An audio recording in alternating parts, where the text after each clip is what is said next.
You think you have a choice, Lisa. Beatrice's voice was a soft, venomous hiss in the grand foyer. You broke the heirloom. You offended the visiting emissary. Your defiance ends tonight. Lisa stood rigid, her knuckles white as she gripped the banister. It was an accident, and you know it. Accidents have consequences, Beatrice replied, her smile not reaching her cold eyes. The Alpha King demands a tribute from our pact to seal the new treaty, a sign of our absolute submission. She stepped closer, the scent of expensive perfume sickeningly sweet. He is known to be difficult, brutal, they say, and he specifically requested someone from the main line. Beatrice signaled the guards. Take her to the border. Let King David deal with her now. The journey to the Shadow Pact territory was a blur of frantic heartbeat and suffocating dread. Lisa sat in the back of the armored SUV, the tinted windows offering only distorted glimpses of the passing landscape. The vibrant greens of her home pack, the sun ridge slowly bled into deep, imposing evergreens. The air grew perceptibly colder, heavier. This was the domain of Alpha King David, a man whose name was whispered to children as a cautionary tale. Beatrice's words echoed in Lisa's mind. Tribute, submission, brutal. Lisa wasn't naive. She understood pack politics. The Sunridge Pack was weak, their economy failing, their defenses porous. The Shadow Pack, under David's ruthless expansion, was an empire. This treaty was their only salvation, and Beatrice, her father's ambitious second wife, had found the perfect way to secure it while simultaneously discarding the unwanted stepdaughter. The broken heirloom was merely a convenient excuse, a staged accident to justify this ultimate punishment. The SUV ground to a halt before massive iron gates, wrought with jagged patterns that looked like stylized fangs. The guards up front, men loyal only to Beatrice, exchanged tense glances. Even they feared this place. The gates groaned open, revealing a fortress carved into the side of a mountain. It wasn't the opulent, sunlit estate she was used to, but a monument to power and pragmatism. Stone, steel, and shadow. She was ushered inside by silent sentinels whose eyes held no warmth, only sharp assessment. They led her through labyrinthine corridors, the sound of her own footsteps echoing mockingly. The air was thick with a metallic tang, not blood, but the sharp ozone scent of raw, suppressed power. They stopped before a set of imposing double doors. The head guard, a man with a scar jagged across his cheek, finally spoke. The king awaits. He didn't open the door for her.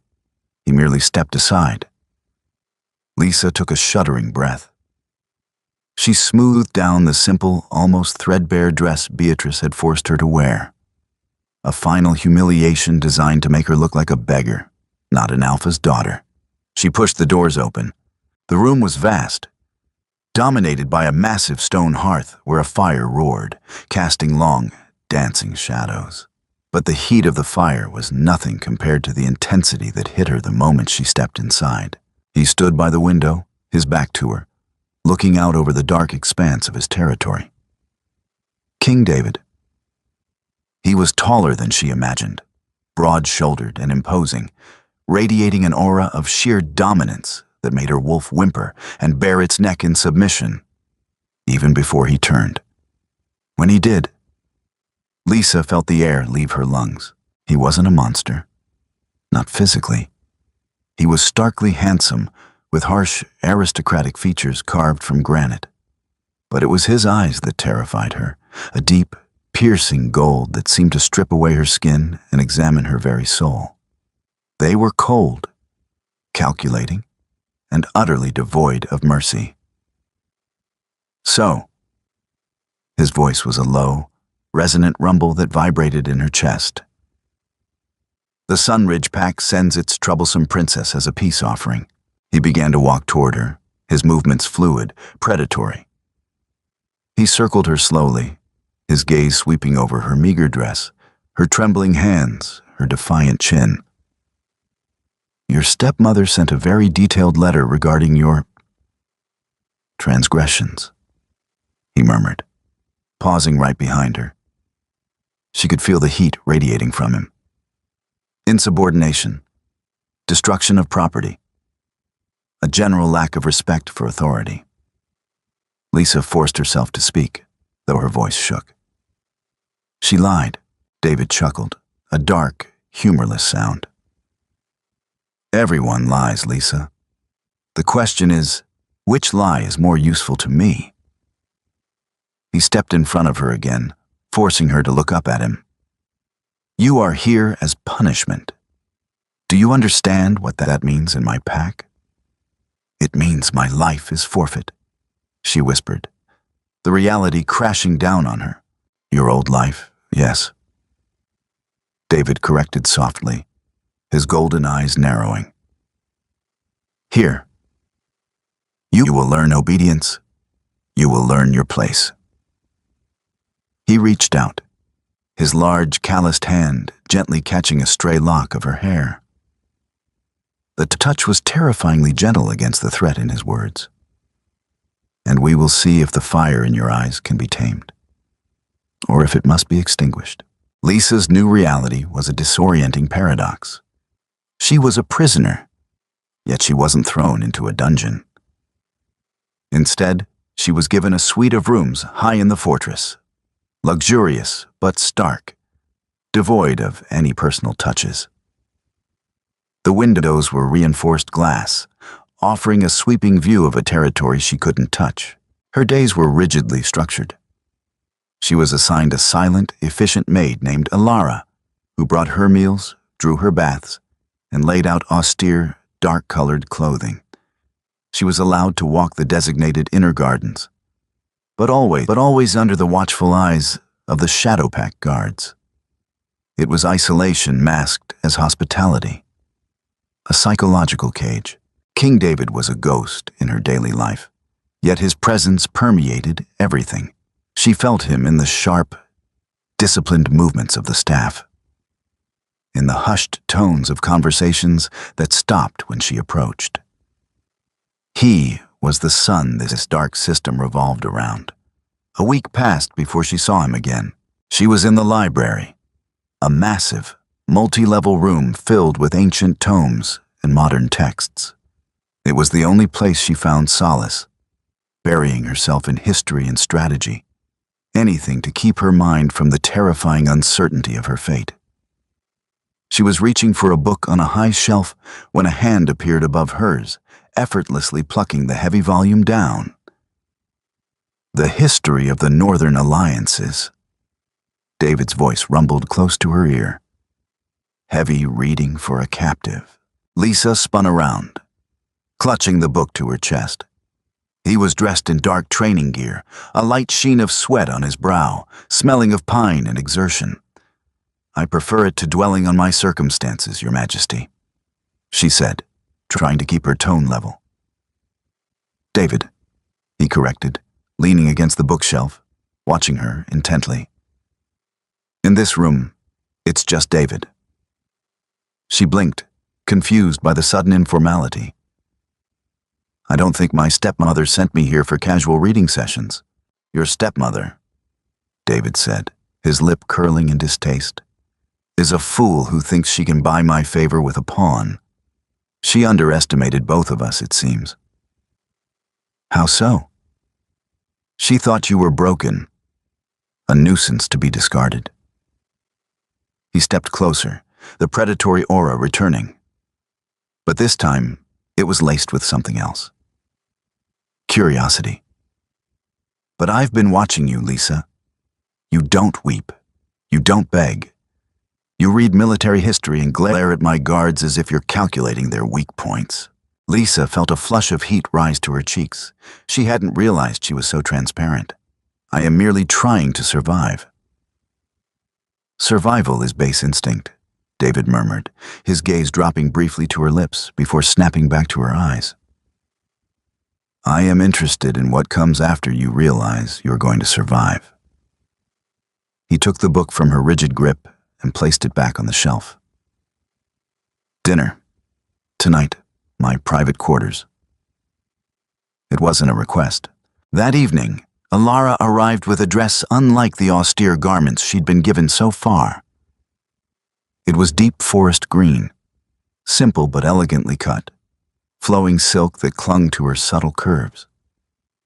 When the guards escorted her to David's quarters, her heart hammered a frantic rhythm against her ribs.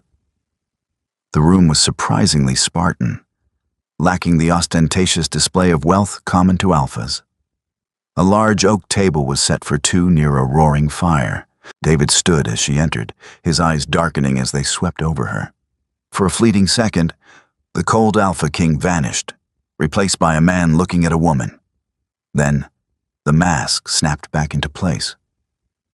The meal was a tense affair. The food was exquisite, but Lisa could barely taste it.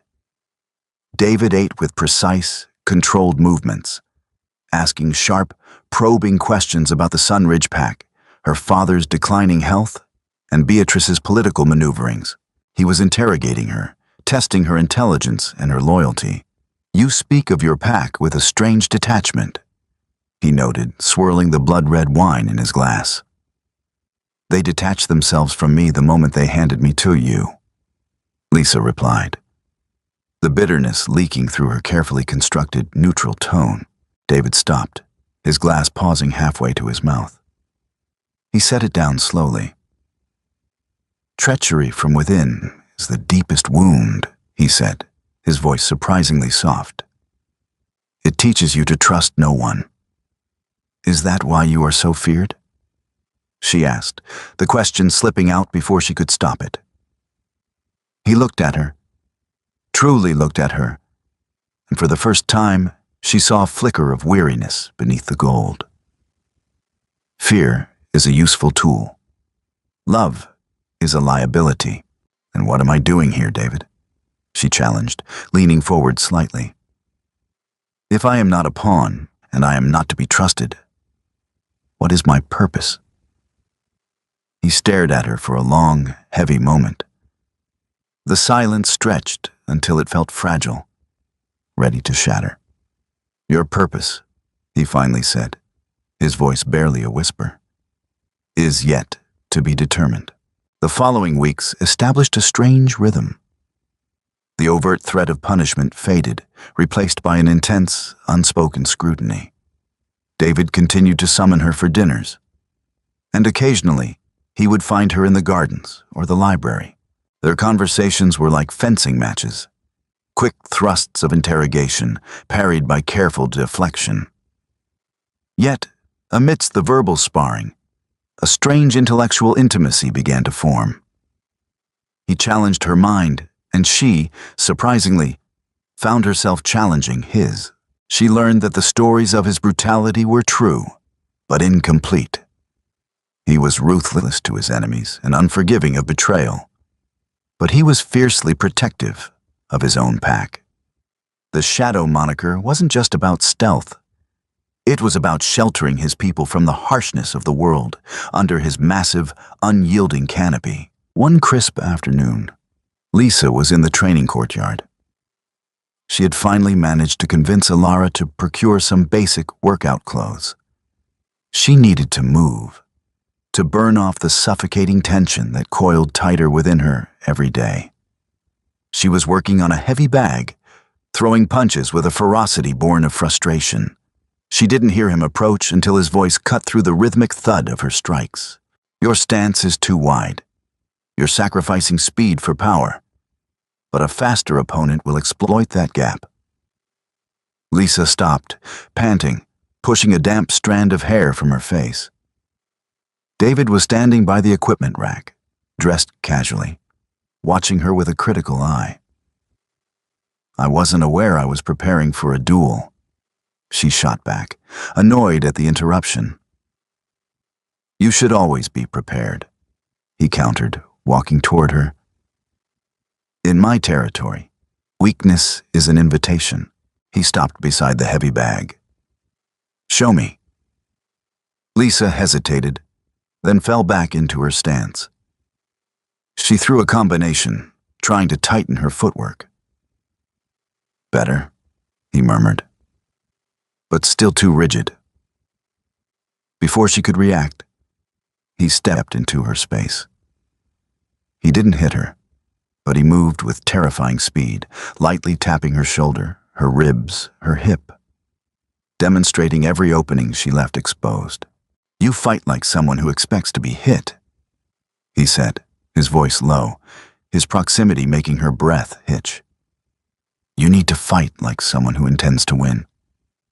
He adjusted her shoulders, his hands warm and firm through the thin fabric of her shirt. A jolt of electricity shot through her at his touch. She froze, her wolf suddenly hyper-aware of the dominant male so close. Relax, he commanded softly, though she could feel the tension humming in his own frame. He moved behind her, his chest brushing her back as he guided her arms through a defensive block. Like this, he murmured, his breath stirring the hair at the nape of her neck. Use their momentum against them.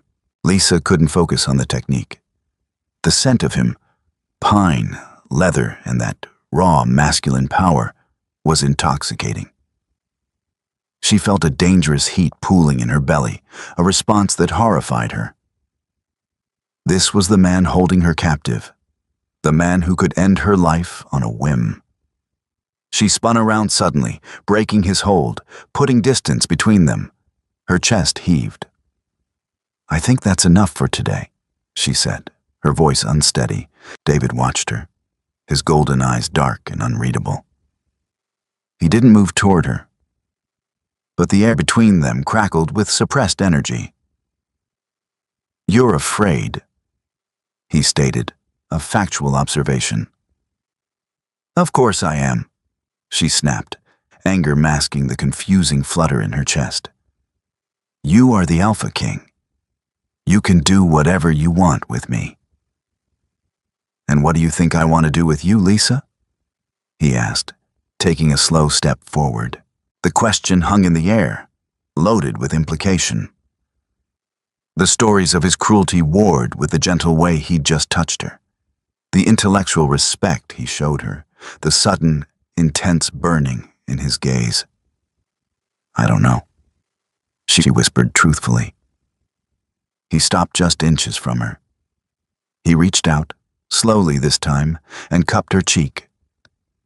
His thumb brushed over her cheekbone, a gesture so tender it felt like a physical blow. Neither do I, he confessed, the admission ripped from him. And that little wolf is what terrifies me.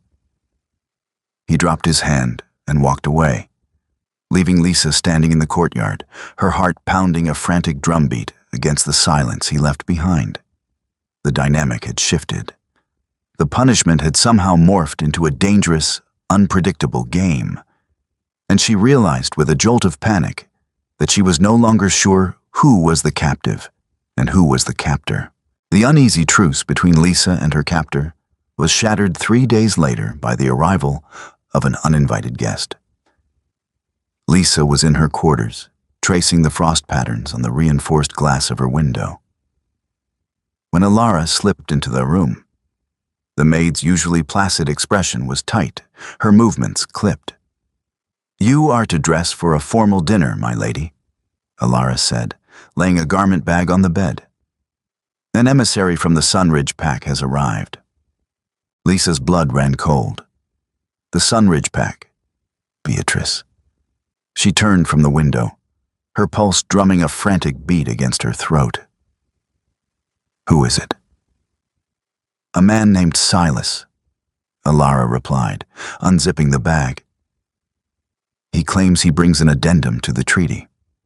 Silas, Beatrice's right-hand man, a sycophant whose loyalty was bought with stolen pack funds and empty promises of power.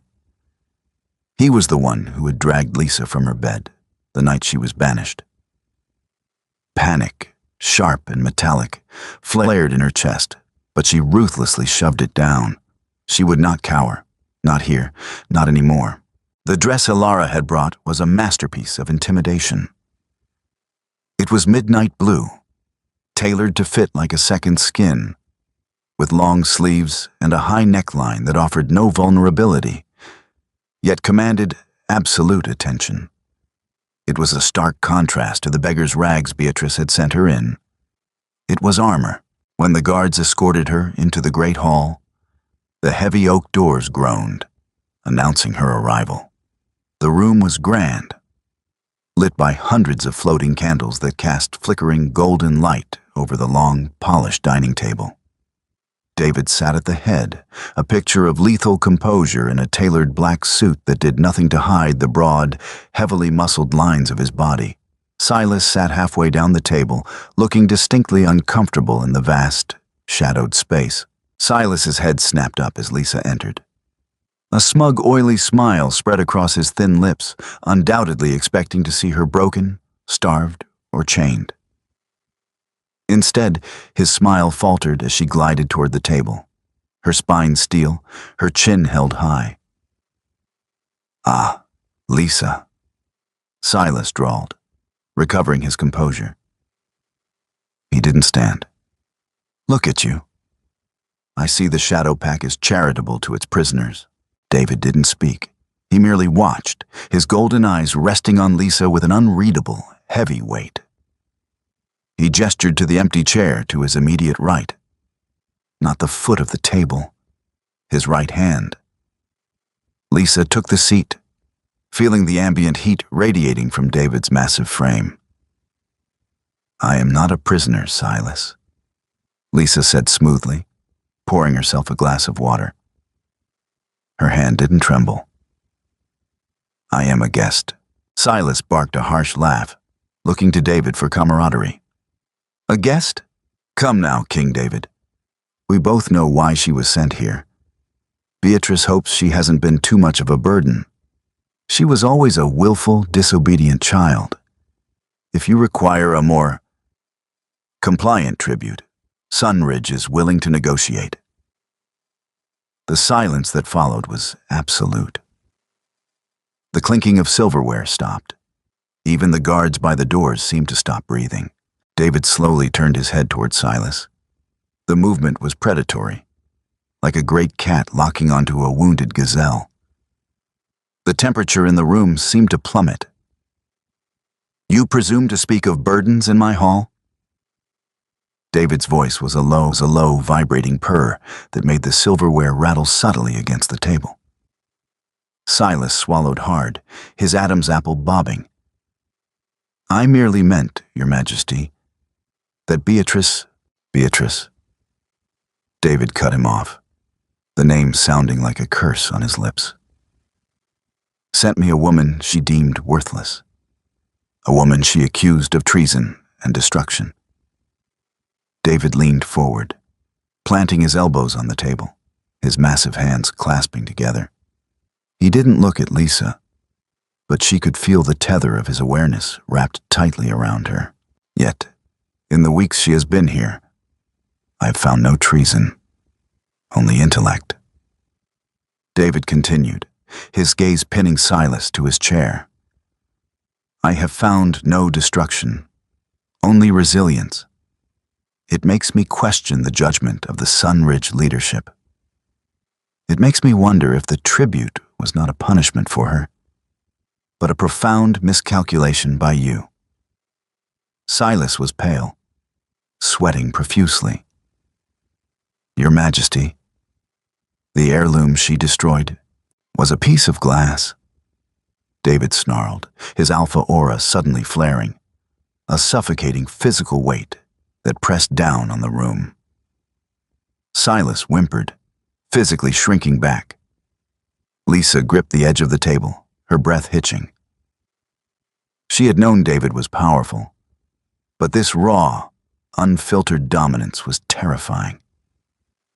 Yet, miraculously, the crushing weight of his aura bypassed her entirely. He was shielding her from it. "You will return to Sunridge at first light," David commanded, his voice echoing off the stone walls. "You will tell Beatrice that the treaty stands. But you will also tell her this. Lisa is under my protection. She is of the Shadow Pact now. If Sunridge, or anyone else, attempts to use her as a pawn again, I will not send an emissary. I will bring my army. Silas nodded frantically, scraping his chair back and practically fleeing the hall, leaving his dinner untouched. The heavy doors slammed shut behind him. The oppressive aura vanished in an instant, leaving the room strangely quiet. Lisa sat frozen, her heart hammering against her ribs. She looked at David. He was staring into his wine glass, his jaw tight. "Why did you do that?" she whispered, the tremor finally reaching her voice. David slowly turned to look at her.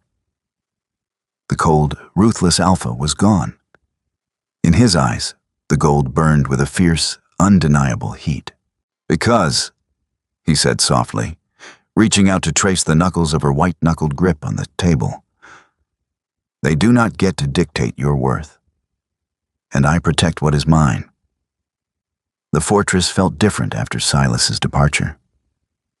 The invisible boundaries that had defined Lisa's captivity had dissolved, replaced by something far more complex and dangerous. David had claimed her as his own in front of a foreign emissary. "I protect what is mine." The words echoed in her mind relentlessly. Sleep was impossible. A late autumn storm was battering the mountain, hurling sheets of rain against her reinforced windows. The barometric drop made her wolf restless, pacing beneath her skin. Needing distraction, Lisa slipped a heavy woolen shawl over her nightgown and stepped out into the dark, silent corridors. Her feet carried her instinctively toward the library. It was the one place where the ghosts of the fortress seemed quiet. The library was dark, save for the violent flashes of lightning that briefly illuminated the massive spines of the ancient books. Lisa navigated by memory, heading for the history section. As she rounded a towering oak bookshelf, she stopped short. A single reading lamp cast a warm pool of light over a heavy mahogany desk. David was there. He sat slumped back in a leather armchair, a crystal tumbler of amber liquid in his hand, his collar undone. In the dim light, he looked haggard, the sharp angles of his face softened by exhaustion. He didn't move as she approached, though she knew he had heard her. "The storm is keeping you awake too," he murmured, his voice rougher, deeper in the quiet of the night. "My wolf hates the thunder," Lisa replied softly, stepping into the edge of the lamplight. David let out a breath that sounded suspiciously like a laugh. "It's not the thunder. It's the change in pressure. It makes us feel trapped. Instinct demands we run, but logic tells us to seek shelter." He finally looked at her. His eyes, usually a piercing, calculating gold, were muted, heavy with a shadow she hadn't seen before. He looked down at the tumbler in his hand. "Silas brought news, didn't he?" Lisa asked, sensing the source of his dark mood. Beyond Beatrice's petty demands. David was silent for a long moment. A crack of thunder shook the floorboards beneath them. "He brought rumors," David finally said, taking a slow sip of his drink. "Whispers from the borderlands, remnants of the old pacts, the ones I conquered to build this territory, are organizing. They call me a tyrant, a monster who steals daughters and slaughters alphas. Are they right?" Lisa asked. The question hung in the air, audacious and terrifying. David's gaze snapped to hers. He set the glass down with a heavy thud. He didn't look angry. He looked weary. "When I took over the Shadow Pack, it wasn't a pack. It was a graveyard," he said, his voice dropping to a harsh whisper. "My father was weak. He allowed neighboring alphas to raid our lands, take our food, slaughter our sick.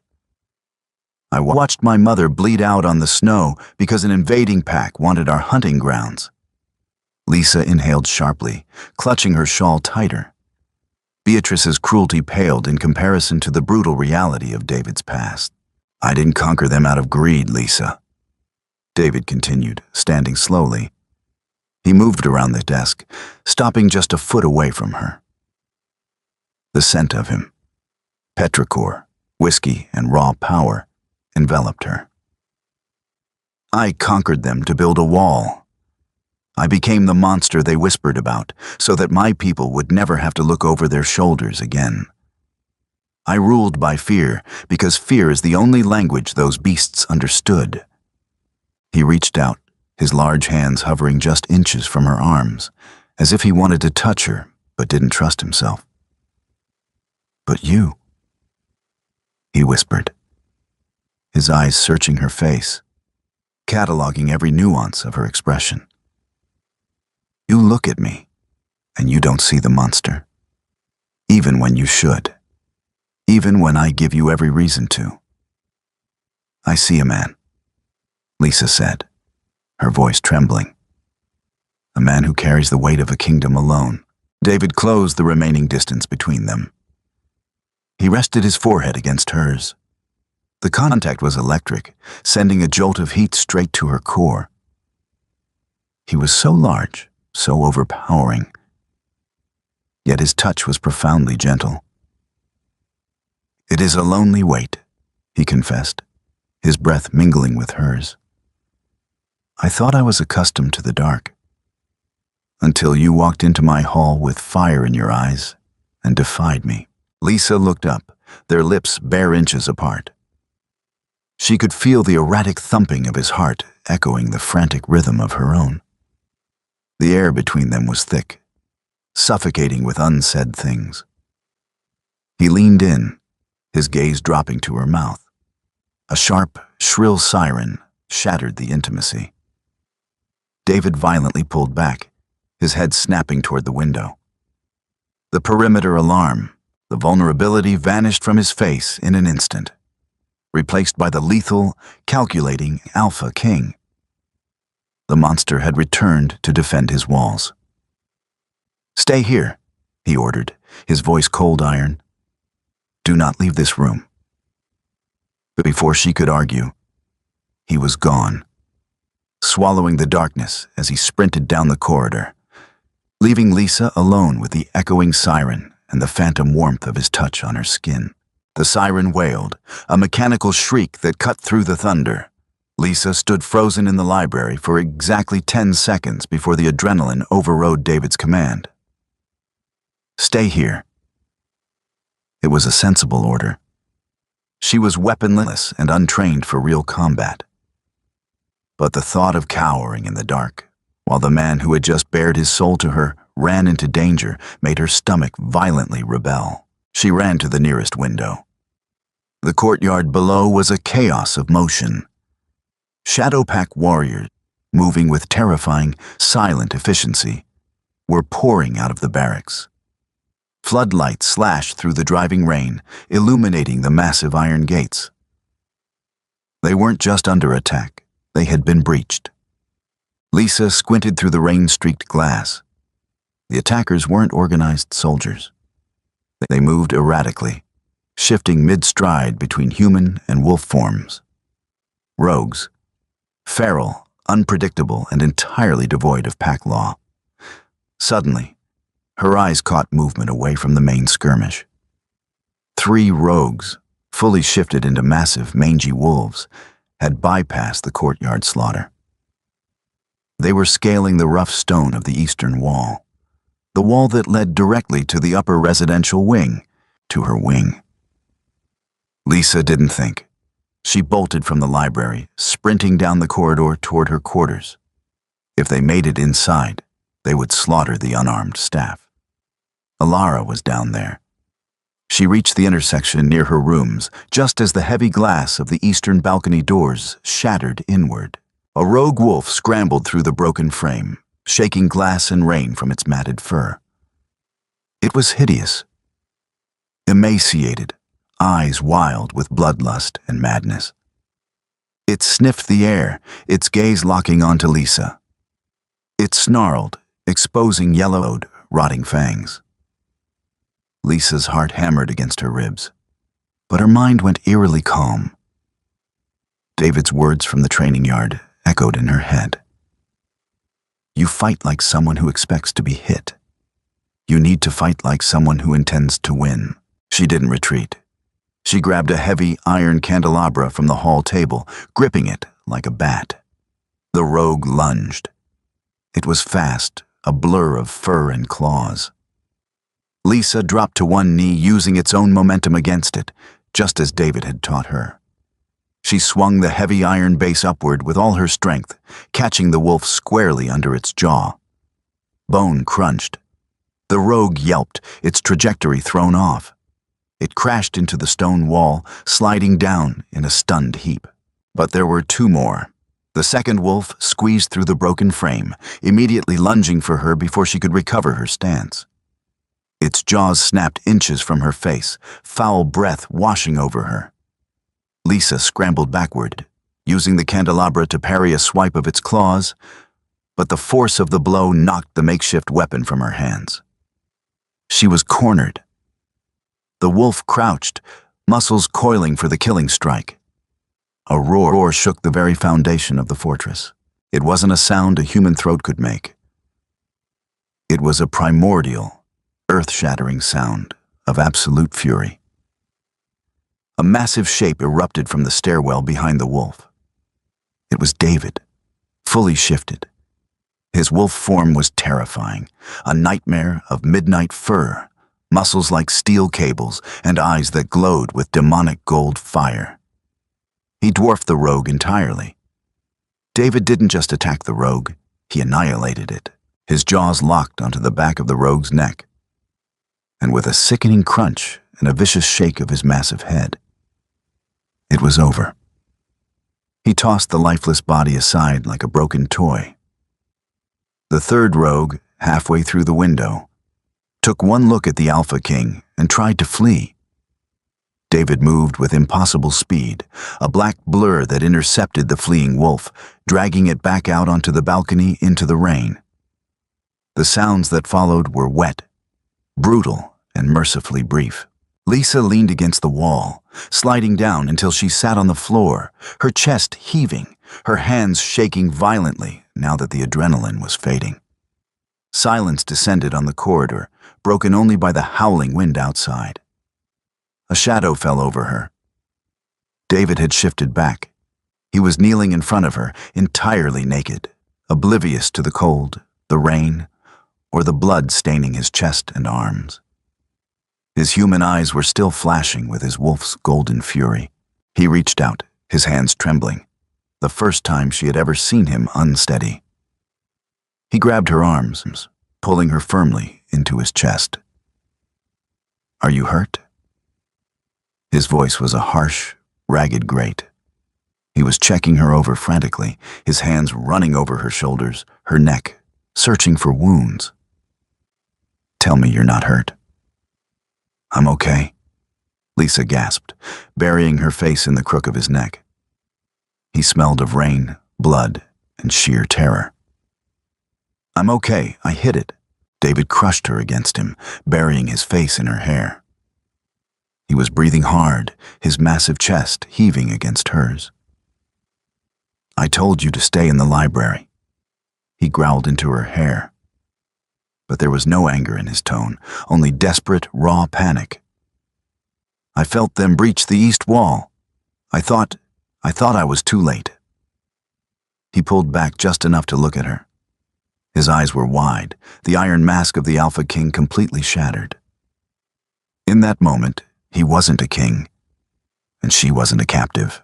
"Don't you ever do that again," he whispered fiercely, his thumbs tracing the line of her jaw. "Don't you ever put yourself in danger." "I won't cower while you fight." Lisa defied him softly, her hands instinctively coming up to rest on his blood-slicked chest. David stared at her, a profound realization dawning in his golden eyes. The fear of losing her had stripped away the last of his defenses. "You are going to be the death of me, Lisa," he breathed.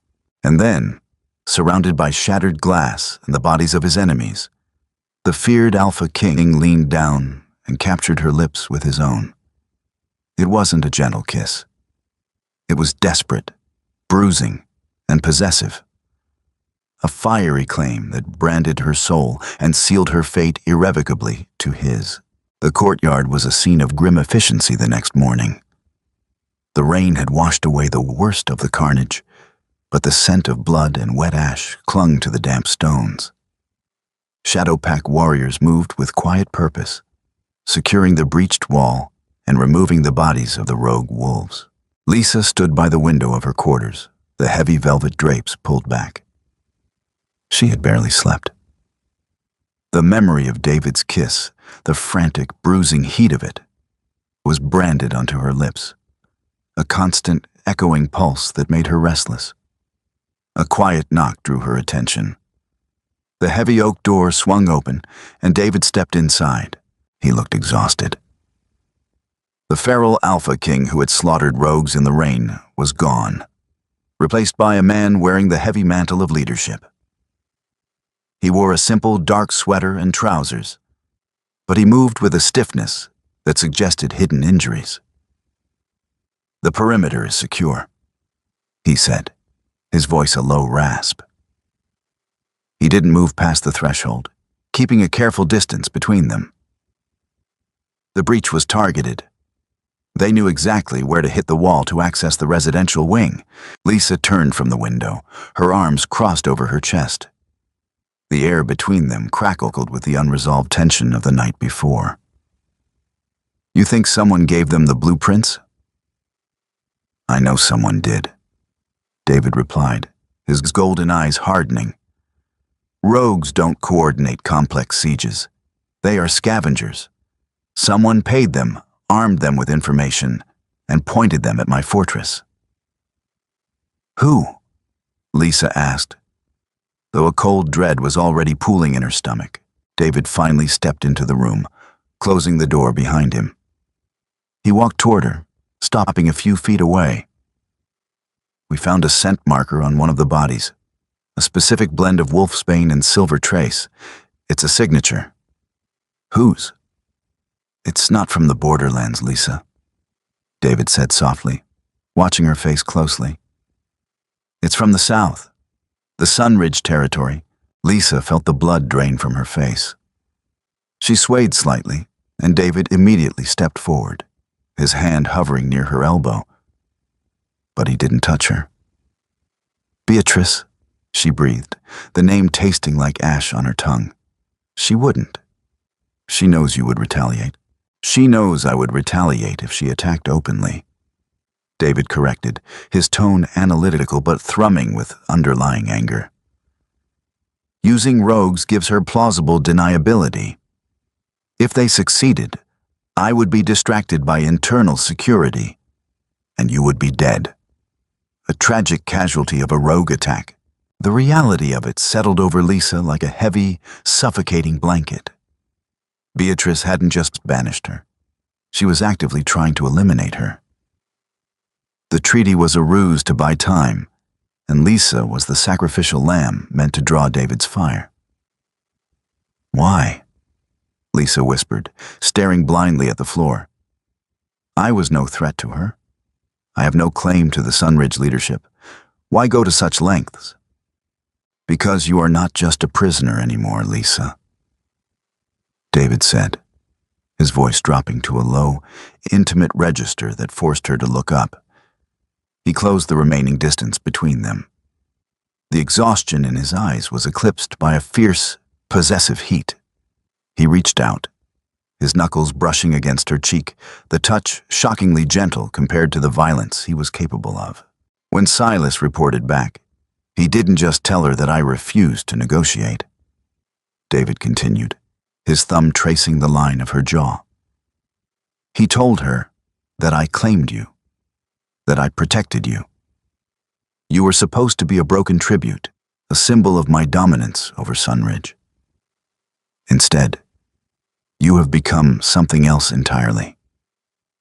What have I become? she asked, her breath hitching as he stepped closer, the warmth of his body seeping into hers. A vulnerability, David admitted, the words sounding like a confession torn from him. He rested his forehead against hers, a mirror of their moment in the library. But the stakes were infinitely higher now. You are the one thing Beatrice believes she can use to hurt me. She thinks if she strikes you, she strikes my heart. Lisa's heart hammered against her ribs. He hadn't said the words, but the implication was clear, earth-shattering in its weight. The feared Alpha King, the monster of the North, was admitting that a discarded tribute had become his weakness. I won't be a pawn, Lisa said fiercely, gripping the front of his sweater. Not for her and not for you. David let out a breathy laugh, pulling back just enough to look into her eyes. The golden fire in his gaze was blinding.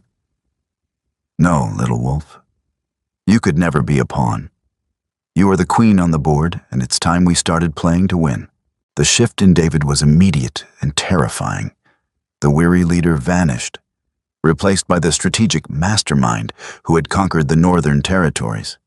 He summoned his war council, a group of scarred, grim-faced alphas who looked at Lisa with a mixture of wariness and newfound respect when David insisted she remain in the room. They gathered around a massive oak table in the war room, a map of the continent spread out before them. Beatrice thinks she can wage a shadow war while hiding behind the treaty.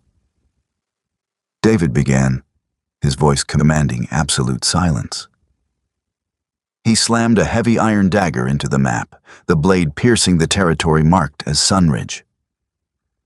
We are going to disabuse her of that notion. An open attack on Sunridge violates the treaty, sire. General Kale, a massive wolf with a silver-streaked beard, pointed out cautiously. The neighboring packs might see it as unprovoked aggression. We could face a coalition.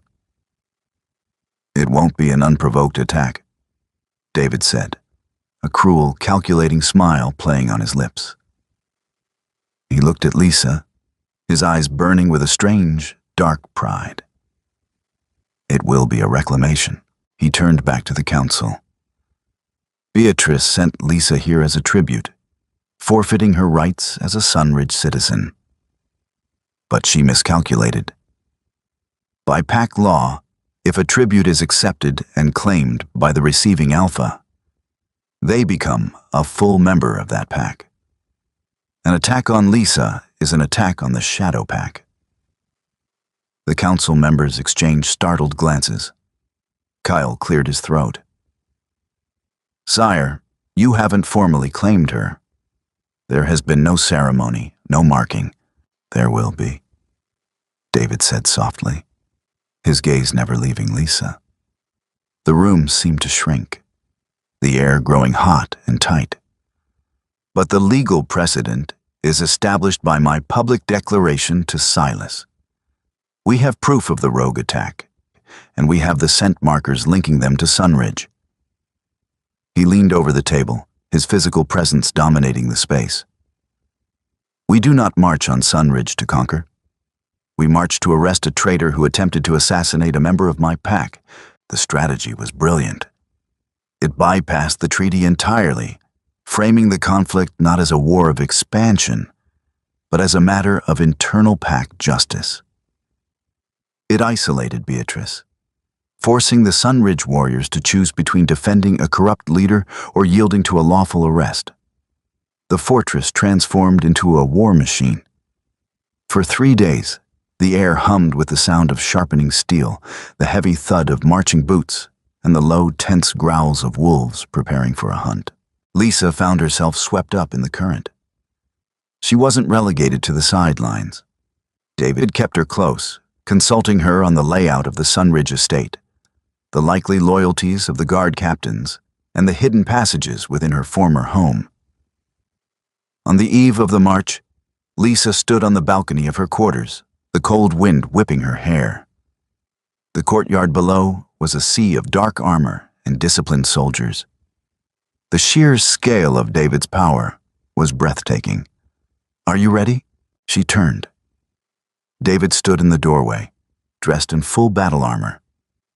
He looked like an ancient god of war, all dark metal, sharp edges, and predatory grace. "I'm afraid," she admitted quietly, stepping off the balcony and into the room. David closed the door, shutting out the noise of the army below. He crossed the room, his armor clinking softly, and stopped in front of her. He reached up, his gloved hands gently cupping her face. "Fear is a survivor's instinct," he said, his voice surprisingly gentle. "But you don't need to fear this. I am not taking you back to Sunridge to be a prisoner, Lisa. I am taking you back to watch Beatrice fall." "What happens after?" she asked, her voice trembling slightly. "When it's over and she's gone. What happens to me?" David stared at her, the golden intensity of his eyes stripping away every defense she had left. He slowly removed his right gauntlet, letting it drop to the floor with a heavy thud.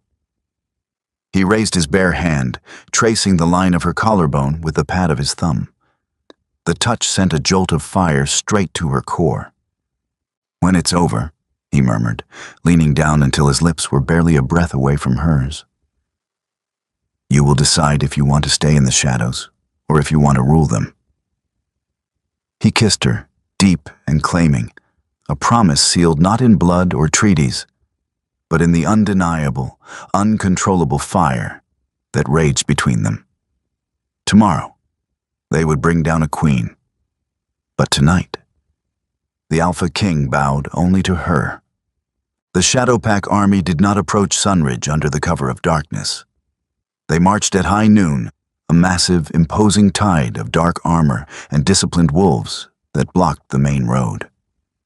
They moved with a terrifying silence, a stark contrast to the panicked chaos that erupted within the Sunridge borders as the warning bells began to toll. David rode at the head of the column, a massive black destrier beneath him, looking every inch the conqueror he was reputed to be. Lisa rode beside him, her spine straight, her chin high. She wore dark riding clothes, the colors of the Shadowpack, a silent declaration of her allegiance. When they reached the gates of the Sunridge estate, the local guards were already in disarray. They had expected an invading force. They hadn't expected the Alpha King himself, flanked by their banished daughter, demanding parley under the banner of pack justice. The gates opened slowly, whining in protest. Beatrice stood on the sweeping stone steps of the manor, flanked by her elite guard. She wore a gown of rich crimson, attempting to project regal authority. But her face was pale, her eyes darting nervously over the sheer size of the army at her door. David brought his horse to a halt 10 yards from the steps. The silence that fell over the courtyard was absolute, thick with tension. "King David," Beatrice called out, her voice higher than usual, laced with false bravado. "This is a direct violation of our treaty. Your presence here is an act of war." "I am not here for war, Beatrice." David's voice boomed, echoing off the stone walls of the manor. It was the voice of a king passing judgment. "I am here for justice." He gestured to 2 of his warriors, who stepped forward and threw a heavy, blood-stained sack onto the ground at the foot of the steps. The contents spilled out, the severed heads of the rogue wolves that had attacked the fortress. Beatrice flinched, her crimson gown suddenly looking less like a symbol of power and more like a target. "We traced their scent markers," David continued, his voice cold and hard as iron. "They carried the specific blend of wolfsbane unique to your personal armory. You hired them to assassinate a member of my pack." "Lies!" Beatrice shrieked, pointing a trembling finger at Lisa. "She is no member of your pack. She is a banished traitor, a tribute." "She is mine," David roared, the sheer force of his alpha aura washing over the courtyard. Several of the Sunridge guards stumbled backward, clutching their chests. Beatrice gasped, physically wilting under the oppressive weight of his dominance.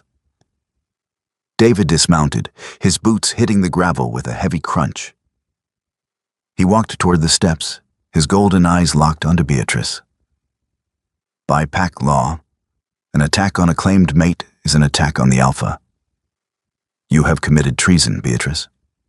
Not against Sunridge, but against me. The word hung in the air. Mate. Lisa gasped softly, her hand flying to her mouth. He had claimed her before the emissary, but this was a formal declaration before two packs. It was an unbreakable bond, a challenge to the world. Beatrice looked frantically at her guards, but they were already lowering their weapons. They were loyal to the Sunridge pack, not to a corrupt leader who had just provoked the most dangerous alpha on the continent. They recognized a lost cause. Arrest her, David commanded, not taking his eyes off the crumbling woman on the steps. Two Shadow Pack warriors moved forward, flanking Beatrice and binding her hands in heavy iron cuffs. She didn't fight. She seemed paralyzed by the sudden, absolute collapse of her power. David turned back to Lisa, his aura receding, leaving the courtyard breathing again. He walked over to her horse and reached up, his large hands gripping her waist, and lifted her down as effortlessly as if she weighed nothing. He didn't look at the defeated Beatrice or the surrendering Sunridge guards. He looked only at Lisa. The cold, ruthless king vanished, leaving only the man who had laid his empire at her feet. The threat is gone, he said softly, his thumb brushing a stray curl from her cheek. The choice is yours, Lisa. Sunridge is yours to claim, if you wish it. I will leave an occupying force to secure your rule. He was giving her everything. Her home, her revenge, her freedom. He was offering to walk away if that was what she truly wanted. Lisa looked at the grand manor where she had spent a lifetime feeling small, feeling unwanted. She looked at the Sunridge guards, who had stood by while she was banished. Then she looked at the man before her, the monster who had taught her how to fight, the king who had shown her what it meant to be truly seen. She reached up, her hands tangling in the thick hair at the nape of his neck. Sunridge is a graveyard, she whispered, echoing the words he had spoken to her in the library. I don't want it. David's breath hitched, a flicker of raw, undisguised hope igniting in his golden eyes. Then what do you want? Lisa smiled, a fierce, genuine smile that mirrored the fire he had awakened in her. I want to go home, David. Take me back to the shadows. The feared Alpha King didn't smile. He didn't need to. The radiant, consuming heat in his eyes was answer enough. He crushed her to his chest, burying his face in her neck, holding her as if she were the only real thing in a world of ghosts. The army of the North erupted into a deafening roar of victory, not for a conquered territory, but for their king, and the queen who had finally tamed him. The storm had passed, leaving behind a kingdom forever changed by a single, defiant tribute. If you enjoyed this journey into the shadows with David and Lisa, please like this video, share it with your fellow romance readers, and subscribe to the channel for more dramatic, heart-pounding stories. Let me know in the comments which scene was your favorite and what kind of alpha you'd like to see next.